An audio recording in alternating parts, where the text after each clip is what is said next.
I did ask Tom Petty about it, and I think his impression was they all, particularly George and Bob, they wanted to be in a band with Roy Orbison. The big thing for them was Roy. So for these guys, Roy was the previous generation, was sort of their first benchmark of stardom. And he created, a lot of what we think of Bob creating as the rock star in 65, 66 with the black and the great suits and the shades and the whole, it's Roy. I mean, Roy did it first. So there's clearly a lot of love for him. And then I think, these are guys who there's no contrivance here. I mean, these are just guys who hung around each other anyway.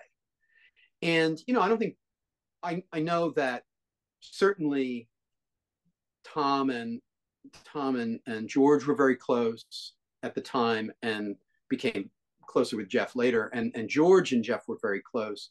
Jeff was working with Roy, and they were all enamored with Roy because he was funny and, the whole thing. But, I think only George Harrison could make this happen. He tells a story like, oh, well, I knew Bob had a studio. It was a Sunday, and I knew we couldn't get a studio. So I just called Bob, and he said, yes, come on over. George is the only guy who could make that happen. Nobody else calls Bob and says, hey, can we come? I've got a bunch of guys. We're going to come over and have a barbecue. We're going to write a song. I got to write this Seaside. And by the way, I'm going to get you to help and co-write, and then we're going to make a band out of it. I mean, that would only snowball into existence if it was either Bob, who wouldn't, that's not his thing, or George, who really, really, really wanted to be in a band.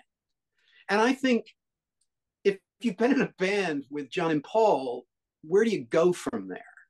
It's right. Fine. No disrespect to even Roy, but Jeff and Tom, you want to be in a band with Bob. He's your, he's been your guiding light since Freewheel, right? Right. So I think Bob loved, by all accounts, George very much. They got along well. In a way, I think he probably couldn't with any other musician because of George's experience. Who? Muhammad Ali? Who lived that kind of mania and people picking through your garbage and all the crazy stuff they had to live through. Plus, as an artist, right? I mean, besides that stuff, right? The respect is like, okay, he's that good. He was that, popular and famous. He was that guy. Yeah, but I think in that group of guys, that goes without saying. I mean, they're hanging out because they feel like peers.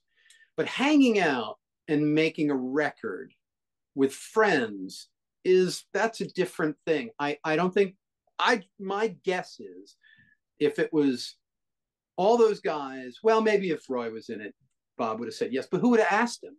Nobody would have had the, right, I mean, even, it's like, I asked Petty, I was like, because I wanted to know what Bob is like, as we all do. And we were just chit chatting at an event.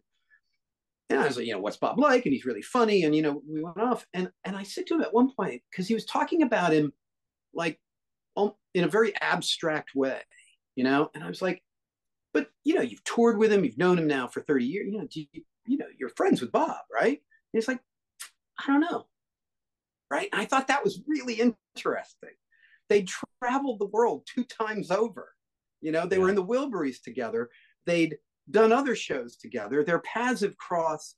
They've been to each other's houses and their families are friends. And it's like, and he had to like think about it. I thought that's insane.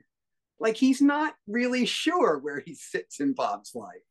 I thought that was fascinating. So I think anybody else who would have asked that question, peer group or not, it had to be George because he liked him and he liked the vibe of the guys. That's, Bob is a vibe guy.